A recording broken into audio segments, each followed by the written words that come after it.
Hey everyone, welcome back. If your PDF files on Windows 11 are showing just blank icons instead of previews or thumbnails, don't worry. I have got you covered. This is a super common issue and it's usually just one small thing missing or misconfigured. Let's fix it step by step. First thing, make sure you're using Adobe Acrobat Reader. If you don't have it installed, just head to Google and search Adobe Reader Download and install it from the official Adobe website. Up in the top menu, then choose Preferences.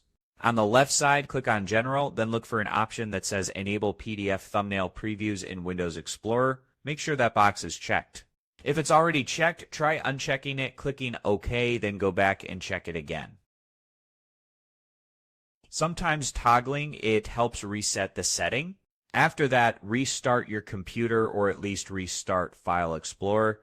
To do that, just right-click your taskbar, open Task Manager, and on the processes, find Windows Explorer, right-click, and choose Restart. Still not seeing the thumbnails? No problem. You can search for PDF Preview Fix Windows 11 inches and download a trusted free utility like PDF Preview Fixer.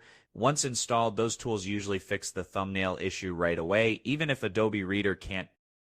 PDF thumbnails should now appear just like your image files. If this helped you, give the video a like and don't forget to subscribe for more quick Windows fixes and tips. Drop a comment if it worked for you or if you're still stuck. I will be happy to help out down there. Thanks for watching and I will catch you in the next one.